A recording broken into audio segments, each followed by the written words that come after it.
కుంకి ఏనుగుల వ్యవహారంలో కర్ణాటకతో రాష్ట్ర ప్రభుత్వం ఒప్పందం కుదుర్చుకుంది. విజయవాడలో జరిగిన సమావేశం ఇరు రాష్ట్రాల అటవీ అధికారులు ఒప్పందం పత్రాలు మార్చుకున్నారు. ఈ ఒప్పందంలో భాగంగా అటవీ అభివృద్ధికి పరస్పర సహకారం అందించుకోవాలని నిర్ణయించారు.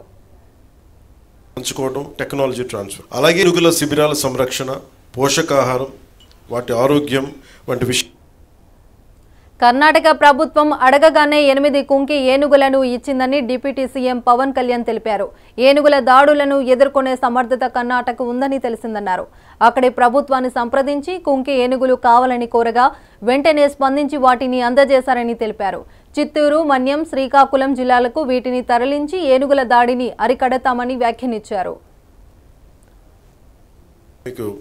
ఏనుగుల శిబిరాల సంరక్షణ, పోషకాహారం, వాటి ఆరోగ్యం వంటి విషయాల్లో ఈ నాలెడ్జ్ ట్రాన్స్ఫర్ని అందించడం, అటవీ నిర్వహణలో నాలెడ్జ్ ట్రాన్స్ఫర్ అందించడం మరియు ఈ ఇనిషియేటివ్స్ ఎలక్ట్రానిక్ పద్ధతులని పంచుకోవడం, టెక్నాలజీ ట్రాన్స్ఫర్, అలాగే అంతర్రాష్ట్ర సమన్వయం, ముఖ్యంగా ఇంటర్ స్టేట్ కోఆర్డినేషన్తో ఎర్రచందనం, వారికేమో మనకి ఎర్రచందనం సమస్య ఉంటే వాళ్ళకి మీకు శ్రీగంధం సమస్య వాళ్ళకి, వీటన్నిటి మధ్యలో ఈ బోర్డర్స్ని చాలా అనుకూలంగా వాడుకున్నాడు కర్ణాటకలో ఉండే స్మగ్లర్స్ కానీ ఇటు మనకుండే ఎర్రచందనం స్మగ్లర్స్ కానీ.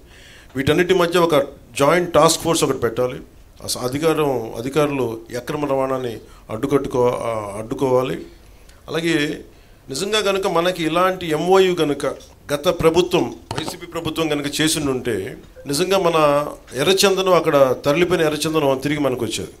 సో ఇలాంటి ఎంఓయుని దీనివల్ల జరిగేది ఏంటంటే, ఉదాహరణకి మన వస్తువు అక్కడికి వెళ్ళినా కానీ, మన సంపద అక్కడికి వెళ్ళినా కానీ ఈ ఎంఓయు ప్రకారం తిరిగి ఇక్కడికి వచ్చే పరిస్థితి ఉంటుంది. ముఖ్యంగా నేను కర్ణాటకలో చూసింది ఇన్ఫర్మేషన్ టెక్నాలజీ ఇనిషియేటివ్స్ అంటే ఎంత అద్భుతంగా ఉందంటే, వాళ్ళ ఆఫీసెస్కి వెళ్తే ఒక చెట్టు పడిపోయినా దానిని ఈ శాటిలైట్ ఇమేజరీ ద్వారా మనం దాన్ని చూడగలిగి దాని వెంటనే ఎవరైనా ఎనీ కైండ్ ఆఫ్ ఎంక్రోచ్మెంట్స్ ఉన్నాయా ఫారెస్ట్లో, ఇవన్నీ చాలా అద్భుతంగా ఉన్నాయి.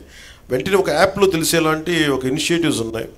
అంటే వెంటనే రియల్ టైంలో మనం చూడొచ్చు ఏం జరుగుతుంది అనేది. అలాంటి టెక్నాలజీ వాళ్ళ దగ్గర ఉంది. సో దాన్ని కూడా మనకి సహకరించమని కోరాం. దానికి కూడా పెద్ద మనసుతోటి ఉన్నతాధికారులందరూ సహకరించారు. గౌరవ మంత్రి శ్రీ ఈశ్వర్ ఖండ్రే గారు కూడా దానికి మద్దతు తెలిపారు. అలాగే ముఖ్యంగా కర్ణాటకలో మనకి ఎకో టూరిజం ఇనిషియేటివ్స్ చాలా ఎక్కువ. మనకి చాలా లక్షలాది ఉద్యోగాలు కావాలి. దాంట్లో భాగంగా ఎకో టూరిజం నుంచి ఎన్ని ఉద్యోగాలు మనకి రావాలనే దాని మీద గౌరవ ముఖ్యమంత్రి శ్రీ చంద్రబాబు గారు మాట్లాడుతున్నప్పుడు మనకి ఈ రివ్యూ మీటింగ్స్లో ఎకో టూరిజంని డెవలప్ చేయాలని చాలా బలంగా అనుకున్నాం. దాంట్లో భాగంగానే వారి ఎకో టూరిజంని ఎలా డెవలప్ చేశారు, ఆ విధానాలు ఏంటి, ఆ విధి విధానాలు మాతో పంచుకోమని, అలాగే మన అధికారులు అక్కడికి వెళ్ళటం, ఆ ఎకో టూరిజం ఇనిషియేటివ్స్ని మనం ఇక్కడ తీసుకురావటం కూడా జరుగుతుంది. సో ఈ కీలకమైన అంశాలు. అలాగే మానిటరింగ్ అండ్ ఎవాల్యుయేషన్. సో ఏమేమి జరుగుతున్నాయి, ఇద్దరు పీసీసీఎఫ్లు, మన కర్ణాటకను ఆంధ్రప్రదేశ్ చెందిన పీసీసీఎఫ్లు ఇద్దరు, ఉన్నతాధికారులు ఇద్దరు పరస్పరం దీన్ని ఎవాల్యుయేట్ చేస్తూ ఉంటారు. ఈ అనుకున్నాం టైం లైన్స్, అభివృద్ధి ఎలా ఉంది, ఎలాంటి ఇబ్బందులు ఉన్నాయి, వీటన్నిటిని ఎప్పటికప్పుడు సమీక్షలు చేసుకుంటూ ఉంటారు.